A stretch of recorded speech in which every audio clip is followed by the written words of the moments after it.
Hello बच्चों, let's read this question. So this question says, which of the following statement about a thermodynamical process is wrong? Okay.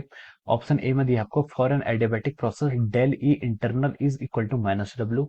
B option में दिया आपको constant volume process del E internal is equal to plus Q. Option C में दिया आपको cyclic process के लिए del E internal is equal to zero. Option D में आपको दिया है for free expansion of a gas del E internal is greater then equal to zero. Okay, sorry, greater than is zero. तो चलिए बच्चों, इस क्वेश्चन की concept क्या होगा. सबसे पहले हम इस क्वेश्चन का आपका की कॉन्सेप्ट लिखते हैं. ठीक है.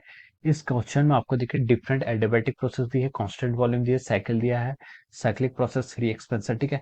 तो इसका हम की कॉन्सेप्ट क्या लिख सकते हैं, आपका थर्मोडायनेमिक प्रोसेस. ठीक है. Thermodynamic process is the key concept of this question. Okay. Thermodynamic process क्या होता है. ठीक है. थर्मोडायनेमिक प्रोसेस का मतलब होता है, देखिए बच्चों, जब कोई सिस्टम क्या करता है, अपनी इस स्टेट को चेंज करता है. ठीक है. When A system change it's state, ठीक है, एक पॉइंट से दूसरे पॉइंट पे जाता है पीवी डायग्राम पे, तो वो किसी प्रोसेस के थ्रू जाता है. तो वो जिस प्रोसेस के थ्रू जाता है उसे क्या कहते हैं, हम थर्मोडायनेमिक प्रोसेस कहते हैं. To under the equilibrium condition, equilibrium की कंडीशन होनी मैंडेटरी है. ठीक है. अब देखिए, ये आपकी क्या होती है, थर्मोडायनेमिक प्रोसेस होती है. थर्मोडायनेमिक प्रोसेस आपकी डिफरेंट टाइप्स की होती है. एडियाबैटिक होता है, ठीक है, आइसोबैरिक होता है, आइसोथर्मल होता है, आइसोकोरिक होता है, डिफरेंट टाइप्स के प्रोसेस हैं. ठीक है. तो चलिए हम इस क्वेश्चन को अब आगे स्टार्ट करते हैं. ठीक है. अब देखिए, इस क्वेश्चन को हम स्टार्ट करते हैं. अब हम इसमें ऑप्शन ए से लेके सारे ऑप्शंस को एक्सप्लेन करते हैं. ओके. ए में बोला कि for an adiabatic process del E internal आपका इंटरनल एनर्जी डिनोट कर रहा है. ठीक है. डेल ई इंटरनल, जिसको हम डेल यू भी अभी तक लिखते आते हैं. ठीक है. डेल यू, ठीक है, और डेल ई इंटरनल दोनों आपके क्या है, एक ही टर्म है. ठीक है. ये आपकी इंटरनल एनर्जी बोला उसने, और यहाँ पर उसको इंटरनल एनर्जी हम वैसे बोल देते हैं. ठीक है. अब देखिए, पहले उसने बोला कि for an adiabatic process del E internal is equal to minus W. ठीक है. एडियाबैटिक प्रोसेस क्या होती है, एडियाबैटिक प्रोसेस वो होती है जहां पर आपकी बाहर से, ठीक है, आउटसाइड से, सराउंडिंग से सिस्टम पर कोई भी हीट का एक्सचेंज नहीं होता है. तो del Q is equal to होता है जीरो. ठीक है. अब देखिए, आपको from the first law of thermodynamics D Q is equal to D U plus D W. ठीक है. ये आपका क्या होता है, from the first law of thermodynamics. अगर आपका डी क्यू जीरो है तो हम यहाँ से क्या लिख सकते हैं, आपका डी यू की वैल्यू कितनी आएगी, आपकी माइनस ऑफ डी डब्ल्यू के इक्वल आएगी.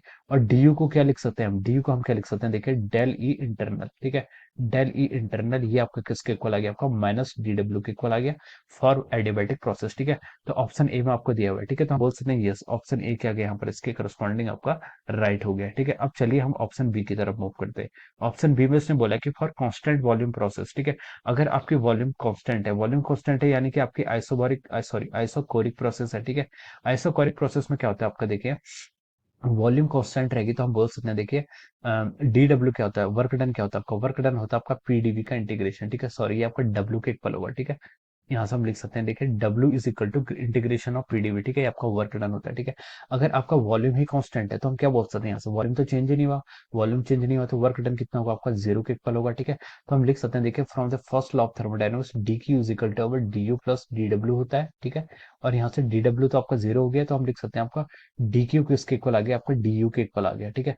और या फिर हम इसको क्या लिख सकते हैं, आपका डी क्यू यानी कि आप इसको क्यू ही लिख लीजिए, इसको हम क्या लिख सकते हैं, आपका Q is equal to del E times internal के इक्वल हो जाएगा. ठीक है. तो देखिए, ये आपका ऑप्शन बी बोल रहा है. ठीक है. तो हम बोलेंगे यहाँ से, देखिए, आपका ऑप्शन बी भी क्या आ गया, करेक्ट आ गया. ठीक है. ऑप्शन बी भी हमारे यहाँ से करेक्ट हो गया. अब हम देखिए सी की तरफ चलते हैं. सी में इसने बोला कि फॉर ए साइक्लिक प्रोसेस. ठीक है.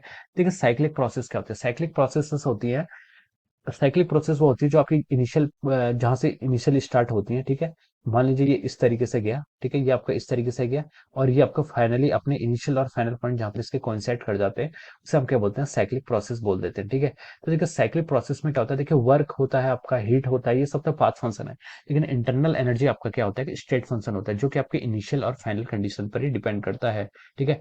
इंटरनल एनर्जी क्या होता है, चेंज इन इंटरनल एनर्जी को हम यू एफ माइनस यू आई लिखेंगे.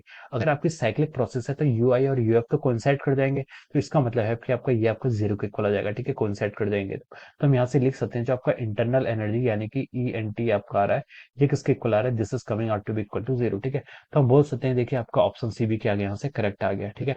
अब हम चलते हैं आपका ऑप्शन डी की तरफ. ऑप्शन डी में इसने क्या बोला है, for free expansion of gas del E internal is greater than greater than zero, ठीक है।